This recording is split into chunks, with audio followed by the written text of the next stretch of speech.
बिस्मिल्लाहिर्रहमानिर्रहीम, अस्सलाम वालेकुम। अच्छा, मोमेंट ऑफ इनर्शिया हम डिस्कस कर रहे हैं। तो लीनियर मोशन में ऑब्जेक्ट्स क्या चाहते हैं कि वो अपने स्टेट ऑफ रेस्ट या यूनिफॉर्म वेलोसिटी को मेंटेन करें। तो जो रोल लीनियर मोशन में इनर्शिया अदा करता है वही रोल एंगुलर मोशन में मोमेंट ऑफ इनर्शिया अदा करता है। वो रोल क्या है कि चेंज इन वेलोसिटी को अपोज किया जाए। जो ऑब्जेक्ट रेस्ट पे है स्टेट ऑफ रेस्ट में रहे, जो ऑब्जेक्ट मोशन में है वो स्टेट ऑफ यूनिफॉर्म मोशन को कंटिन्यू करे। अगर उसकी हालत में तब्दीली पैदा करने की कोशिश की गई तो जो अपोजिशन वो ऑफर करेगा उसको हम क्या कहेंगे? हाँ, उसको हम कहेंगे इनर्शिया अगर लीनियर मोशन है तो, और मोमेंट ऑफ इनर्शिया अगर एंगुलर मोशन है तो। मोमेंट को हम बेसिकली कैसे डिफाइन करते हैं? किसी भी चीज का प्रोडक्ट डिस्टेंस के साथ। जैसे देखिए, फोर्स को आप आर के साथ मल्टीप्लाई कर रहे हो तो this product of force with R is called moment of force, called as R. तो क्वांटिटेटिव मेजर ऑफ इनर्शिया क्या है? मास। तो अगर मास को आप डिस्टेंस के साथ मल्टीप्लाई कर दें तो वो मोमेंट ऑफ मास या मोमेंट ऑफ इनर्शिया कहलाएगा। तो इनर्शिया अपोज करेगा चेंज इन एंगुलर वेलोसिटी को या सिंपली एंगुलर एक्सेलरेशन को अपोज करेगा। सिंबॉलिकली इसे आप आई से रिप्रेजेंट करते हैं। कंसीडर कीजिए एक फिक्स्ड एक्सिस है, इसके साथ एक पॉइंट मास m रोटेट कर रहा है इसके about with a constant angular velocity और उसका सर्कल का रेडियस है r। तो अब ये जो अपोजिशन है for a point mass, this is given by mr²। अब ये किन फैक्टर्स पे डिपेंड करती है? तो if you look at the mathematical form तो सबसे पहले ये मास पे डिपेंड करती है। सेकेंडली ये square of the distance from the axis of rotation पे डिपेंड करती है। थर्डली ये एक्सिस ऑफ रोटेशन पे भी डिपेंड करती है। फोर्थ ये शेप पर भी डिपेंड करती है। और फिफ्थ ये मास डिस्ट्रीब्यूशन पर भी डिपेंड करेगी। कैसे डिपेंड करेगी अब जरा इनको डिस्कस करते हैं। ये तो इजीली अंदाजा होगा, अगर इस पॉइंट मास का मास कम हो तो इसकी अपोजिशन भी कम होगी, लेकिन अगर इसका मास ज्यादा हो तो इसकी अपोजिशन भी ज्यादा होगी। आर बहुत इंटरेस्टिंग है, जरा आर को डिस्कस करते हैं। आपने खुद डिसाइड करना है। फर्ज कीजिए ये कुआं है और इससे पानी निकालने के लिए हमने यहाँ पर वो एक गांव में होता है ना, एक सिस्टम बना होता है, एक व्हील लगा होता है और उस व्हील के अक्रॉस ये न्यू बकेट्स इंस्टॉल हुए होते हैं। ये तो सबने देखा होगा, ठीक है। तो इन बकेट्स इस व्हील को रोटेट करने के लिए अक्सर इसके क्रॉस क्या लगे होते हैं? बैल लगे होते हैं कि नहीं? अच्छा, तो इस व्हील को, इसके एक्सल को रोटेट करने के लिए इधर एक सिस्टम होता है। उस सिस्टम में हमारे पास फर्स्ट करो एक पॉइंट ए है, एक पॉइंट बी है। हमने बुल्स बांधे हुए, यहाँ पे बुल है B1, यहाँ पे बुल है B2। तो आपके ख्याल में वो जो सबसे स्ट्रॉन्ग बुल है इन दोनों में वो कहां पर होना चाहिए? कौन सा होना चाहिए? B1 होना चाहिए या B2? स्ट्रॉन्ग वाला। स्ट्रॉन्ग वाला कहां पे होगा?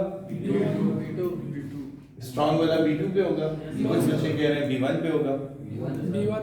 B1 पे स्ट्रॉन्ग बुल जो है वो B1 पे होगा। नहीं, B2 पे होगा। डिपेंड ही नहीं करता, बात ही खत्म हो गई। हम वैसे ही बहस कर रहे थे, ठीक है। इसमें जो स्ट्रॉन्ग बुल है वो B2 पे होगा। अगर आपने अपने वीक बुल को B2 पे बांध दिया तो उसका थोड़ी देर बाद जनरेटर उठा लेगा। आप नोटिस नहीं कर रहे, ये दोनों इकट्ठे मिलके खींचेंगे ना, ऐसा तो नहीं हो सकता, क्योंकि देखो दोनों ने क्या करना है, एक इन दोनों की एंगुलर वेलोसिटी सेम होगी। दोनों ने एक रोटेशन एक टाइम पे कंप्लीट करना है कि नहीं? yes, दोनों ने एक रोटेशन एक टाइम पे कंप्लीट करना है। तो ये वाला तो वॉक करेगा क्योंकि इसका सर्कल छोटा है, लेकिन ये वाला ये दौड़ता रहेगा। आप समझ आइए? इसको बहुत तेजी से भागना है, इसकी ज्यादा एनर्जी स्पेंड होगी, इसकी ज्यादा एनर्जी स्पेंड होगी और इसकी कम एनर्जी स्पेंड होगी। तो ये देखो, ये जो गांव के लोग हैं इन्होंने फिजिक्स ही पढ़ी होगी, लेकिन इनको ये जरूर समझ आती होगी। अपनी जात पे पढ़े तो इंसान बड़ा समझता है। बस सोचो आप खुद, आप और आपका दोस्त यहाँ पे मौजूद हो और आप लोगों ने इसको टो करना हो, चलाना हो, तो एक आपका दोस्त है हट्टा कट्टा और एक आप हैं, तो आपकी ख्वाहिश यही होगी कि मैं इधर खड़ा हो जाऊं। Yes sir. अच्छा, जो हट्टा कट्टा भी होगा ना, फिर भी उसकी ख्वाहिश ये होगी अंदर मैं जाऊं यस सर। ताकि मेरे पे कम लोड आए। एनीवेज, द थिंग इज कि अब यहाँ पे क्या बदला है, इफ यू नोटिस आर की वैल्यू डिफरेंट है। समझ आई कि नहीं आई? Yes sir. आर की वैल्यू डिफरेंट है, तो अब बताओ किस बुल को रोकना बड़ा मुश्किल है? B2 को, क्योंकि उसकी टेंजेंशियल वेलोसिटी बहुत ज्यादा है। तो B2 को रोकना बहुत मुश्किल, उसकी टेंजेंशियल वेलोसिटी बहुत ज्यादा है। इसका मतलब उसका इनर्शिया ऑफ मोशन भी बहुत ज्यादा है। वो अपनी कांस्टेंट एंगुलर वेलोसिटी को मेंटेन करना चाहता है और कोई उसके आगे आगे खड़ा हो रहा है। समझ आई कि नहीं आई? तो इंशाल्लाह वो ऐसी जबरदस्त अपोजिशन ऑफर करेगा कि उस बंदे का दिल खुश हो जाएगा जो भी इसको रोकना चाहता है। ठीक है, so it depends upon R square. अच्छा, एक्सिस ऑफ रोटेशन पर भी ये डिपेंड करता है। तो मैं पहले आप लोगों को कुछ लिखवा देता हूँ। उसमें वेरियस शेप्स हैं, जैसे रिंग है, तो रिंग का जो मोमेंट ऑफ इनर्शिया वो है mr स्क्वायर, और जो डिस्क है, डिस्क का मोमेंट ऑफ इनर्शिया है हाफ mr स्क्वायर। अच्छा, रिंग अंदर से खाली होता है, डिस्क हाँ वो फिल्ड होती है। ठीक है ना?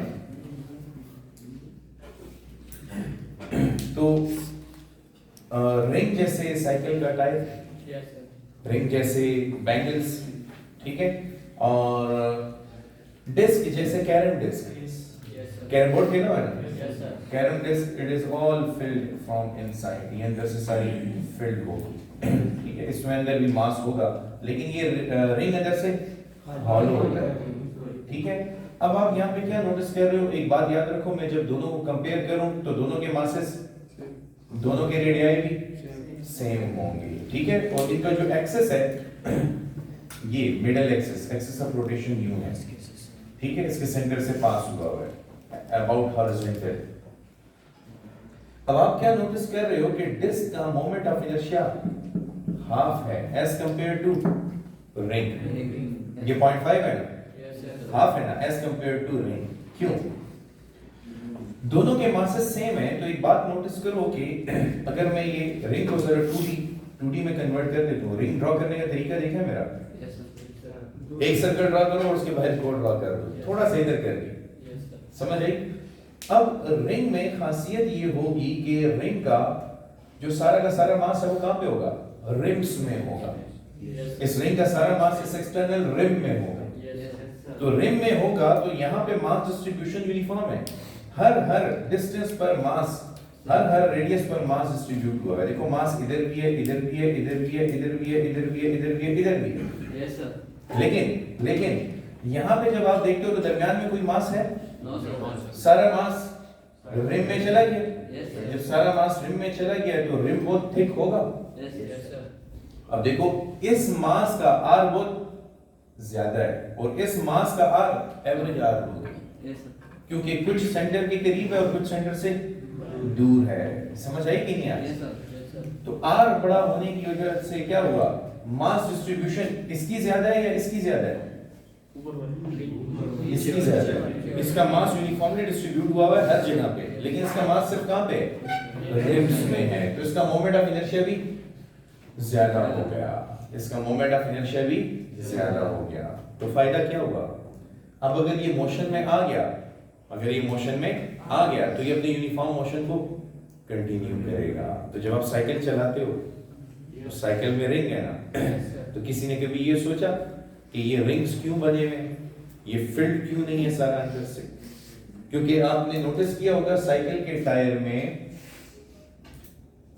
यहाँ पे एक्सल लगा होता है और फिर ये रॉड्स लगे होते हैं। इन रॉड्स का क्या मकसद होता है? ये सपोर्ट है ताकि साइकिल का टायर टेढ़ा ना हो। तो अगर ये कंप्लीटली फिल्ड होता तो फिर तो टेढ़ा होने की प्रोबेबिलिटी बहुत कम होती ना। लेकिन फिर एक और मसला भी हो जाता कि साइकिल बहुत इजीली रुक जाती अगर आप उस पर इतनी एनर्जी लगाते और रेजिस्टिव फोर्सेस के अगेंस्ट वर्क डन करके मोशन में आती और फिर थोड़ी सी रेजिस्टिव फोर्स उसको सडनली रेस्ट पे ले आती। तो हमने क्या किया? हमने उसको दरमियान से हॉलो रखा और दरमियान में ये रॉड्स लगा दी जो इसकी शेप को मेंटेन करने के काम आएंगे। और रिंग शेप में होने की वजह से, अंदर से खाली होने की वजह से इसका सारा मास इसके रिम में जाने के बाद इसका मोमेंट ऑफ इनर्शिया बहुत ज्यादा हो जाएगा। तो ये अपने यूनिफॉर्म एंगुलर मोशन को मेंटेन कर सकेगा, आपकी ज्यादा एनर्जी स्पेंड नहीं होगी। एक साइकिल बनाने के पीछे भी बहुत बड़ी फिजिक्स इन्वॉल्व है। फिर ये रोलिंग फ्रैक्शन है, ये रोलिंग फ्रैक्शन है। आपने कभी ये भी सोचा होगा कि साइकिल के टायर स्क्वायर शेप में क्यों नहीं होते? क्योंकि स्क्वायर शेप में हो तो फिर उनका स्लाइडिंग फ्रैक्शन बहुत ज्यादा होता है और रोलिंग फ्रैक्शन बहुत कम होता है। समझ आई? So this is the physics behind mass distribution, mass and r square. अब जरा एक्सिस ऑफ रोटेशन को भी टारगेट कर लेते हैं और शेप को भी। देखिए शेप बदल देगी, मोमेंट ऑफ इनर्शिया का फॉर्मूला बदल रहा है कि नहीं? स्फीयर के लिए ये फॉर्मूला है 2/5 mr स्क्वायर। अब ये स्फीयर कौन सा है? इस स्फीयर की भी कहानी सुन लो। ये जो स्फीयर है ना, ये सॉलिड स्फीयर है। सॉलिड स्फीयर से क्या मुराद है? ये अंदर से फिल्ड है, ये भरा हुआ है अंदर से बिल्कुल, ठीक है। जैसे मेटेलिक स्फीयर होते हैं, अंदर सारा मेटल ही मेटल होगा इसके अंदर। और अगर आप, अच्छा इसके आगे मैं लिख देता हूँ, इट इज सॉलिड स्फीयर। और अगर आप ऐसा कर लो कि आप शेल ले लो, स्फेरिकल शेल,